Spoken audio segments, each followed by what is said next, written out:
President Bola Ahmed Tinubu yesterday informed the Senate that following the coup in Niger Republic that sacked the democratically elected administration of Mohamed Bazoum, Nigeria was considering a military intervention to restore order among a host of other sanctions.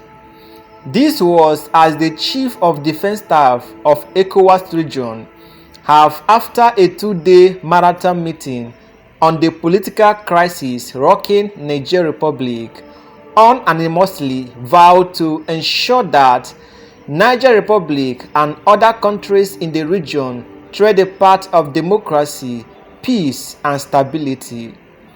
Meanwhile, the federal government yesterday shut down the Nigeria-Niger borders against movement of goods and people into the country.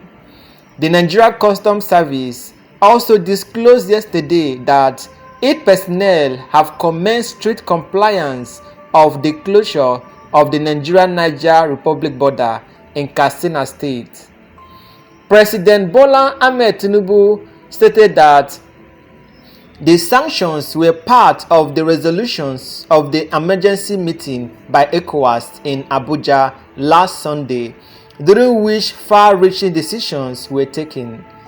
In a letter to lawmakers at the commencement of preliminary session by President of the Senate Godswill Akpabio, Tinubu said, following the unfortunate political situation in Niger Republic culminating into the overthrow of its president, ECOWAS, under my leadership, condemned the coup in its entirety and resolved to seek the return of the democratically elected government. In the letter tagged Political Situation in Niger, it was disclosed that in a bid to restore peace, ECOWAS convened a meeting and came out with a communique. Tinubu said in his letter that the meeting was very specific on closure and monitoring of all land borders in Niger Republic and reactivating of the border drilling exercise. According to Tinubu, the communique also stressed the need for cutting off electricity supply to Niger Republic, mobilizing international support for the implementation of the provisions of the ECOWAS communique, and preventing the operation of commercial and special flights into and from Niger Republic. Other issues raised at the meeting include blockade of goods in transit to Niger Republic, especially from Lagos and Eastern Seaports, embarking on sensitization of Nigerians on the imperative of these actions, particularly via social media and military build-up and deployment of personnel for military intervention to enforce compliance of the military junta in Niger Republic should they remain recalcitrant. But shortly after the letter was read, a former Deputy Senate Majority Leader, Abdul Ninji, raised a constitutional point of order to draw the attention of the Senate to the provision of the Senate on how the armed forces could be deployed on a combat duty outside Nigeria. He said his point of order was aimed at guiding the Senate on the matter. Abdul Ninji read Section 5, Subsection 5 of the Constitution, which stated that, notwithstanding the provisions of Subsection 4 of this section, the President, in consultation with the National Defense Council, may deploy members of the armed forces of the Federation on a limited combat duty outside Nigeria if he is satisfied that the national security is under imminent threat or danger, provided that the President shall within 7 days of actual combat engagement seek the consent of the Senate, and the Senate shall thereafter give or refuse the state consent within 14 days. Addressing newsmen after the security meeting by the ECOWAS Chief of Defense Staff on behalf of his colleague, Nigerian Chief of Defense Staff General Christopher Musa noted that it has been an honor for him to preside over the extraordinary meeting on the situation in Niger Republic following the recent coup. The military chiefs had gone into a closed-door meeting last Wednesday. According to the president of the CDS of Ecowas states, the members demonstrated an unwavering commitment to cause of peace and stability in the region during the meeting. He said, "Throughout our discussions, we have collectively recognized the gravity of the situation and the urgent need for a well-coordinated response. The deliberations have been marked by a spirit of unity, cooperation, and determination to address the challenges at hand. We have examined the immediate implications of the coup on Niger Republic and its potential ripple effect across the Ecowas region. We have also deliberated on the broader implications for democracy, peace, and stability in West Africa. I am pleased to note that our discussion have yielded valuable insight and actionable recommendations. We have acknowledged the need for a comprehensive approach that encompasses political, security, and diplomatic dimensions. It is imperative that we translate our deliberations into concrete actions that can effectively address the crisis and prevent a recurrence in the future. Firstly, we must emphasize the importance of upholding democratic principles and the rule of law. The coup in Niger Republic represents a blatant disregard for these fundamental principles that underpin our regional integration and stability. We must unequivocally condemn such actions and demonstrate our unwavering commitment to democracy. Secondly, we must strengthen our regional security architecture and enhance our collective response to security challenges. The coup in the Niger Republic has highlighted the fragility of our region and the need for a robust and proactive security framework. We must enhance intelligence sharing, joint training exercise, and capacity building initiatives among our defense and security forces to effectively combat threats to our collective security and enhance interoperability.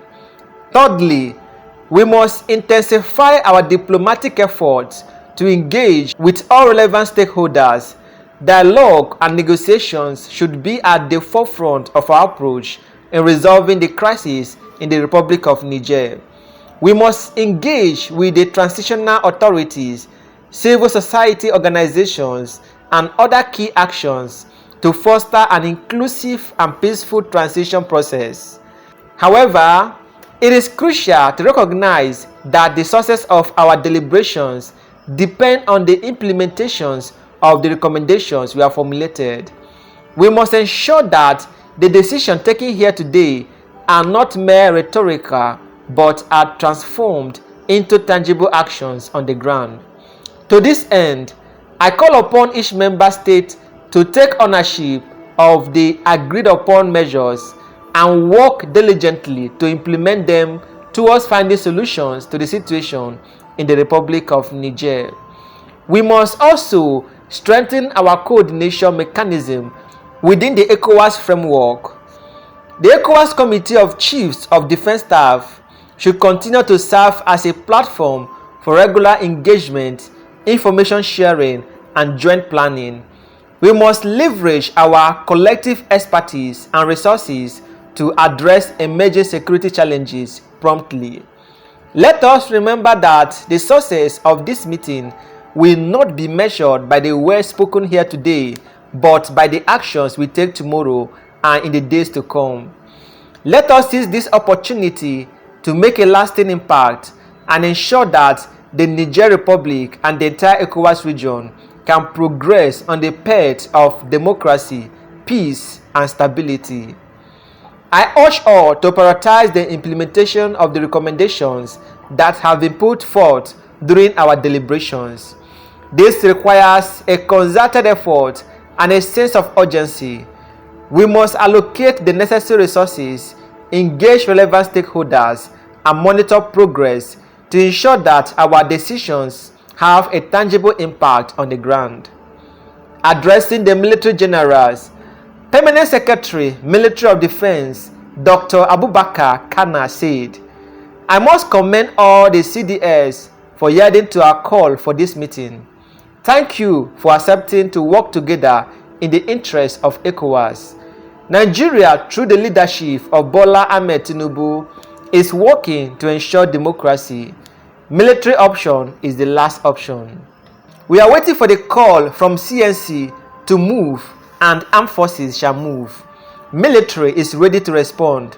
Thank you all for a robust plan to work together."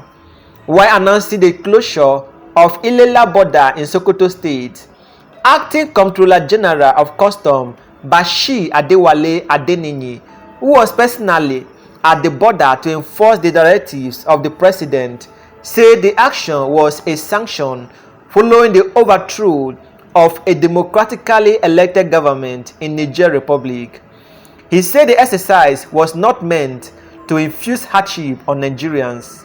According to him, the measure was taken by Ecowas, adding that we are optimistic that this effort will yield positive results, and I must tell you that President Tinubu is committed to restoring peace in this axis.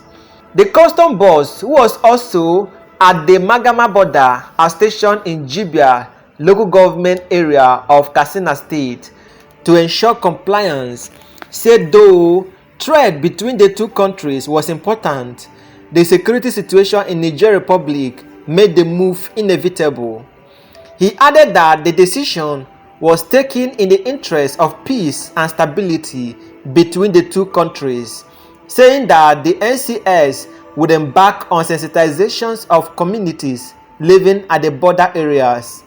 Meanwhile, the Ulama Forum in Nigeria has raised concern over the military solution being made for the restoration of democratic order in Niger Republic. The Forum of Islamic Scholars queried the ultimatum issued by Ecowas to the military junta to hand over power to the democratically elected leaders while offering recommendations to resolve the crisis in Niger Republic. Rising from its emergency meeting held in Kano, the forum insisted that vast majority of people in Nigeria were not and would not be in support of war with a neighboring country, considering the likelihood of humanitarian crisis and other spillover effects on Nigeria.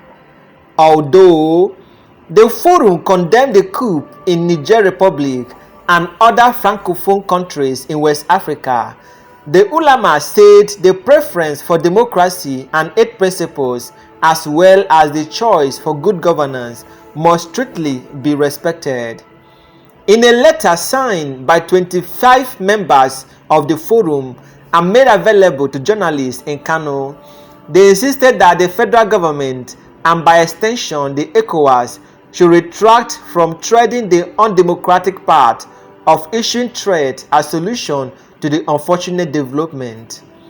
They call for more enlightened and more informed diplomatic protocols in assisting Niger Republic to restore its democracy. The forum added, saying, Nigerian National Assembly should wake up to its constitutional responsibility of critically looking into this issue and exercising the necessary check on the executive and prevent Nigeria from going into needless war. Faith-based organizations in the country from across the faith should embark on preaching for peace in the region and maintaining the good neighborliness that has long existed between Nigeria and Niger Republic. The Ulama Forum calls upon the Muslim Ummah to embark on earnest prayer for Allah's mercy in touching the heart of our leaders so that they listen to the voice of reason and not succumb to the influence of subterranean hands. It is vitally important for the Nigerian government to consider its current formative stage and the security threats that are spread all over the nation which are stretching its resources and capabilities, than to rush into an avoidable conflict with a neighbor at the behest of global politicking. The forum commends the latest diplomatic initiative of sending envoys by ECOWAS to engage the military leaders of Niger Republic in a robust and constructive dialogue. This is indeed the right way to go, and it should be exploited to the maximum extent, the statement concluded.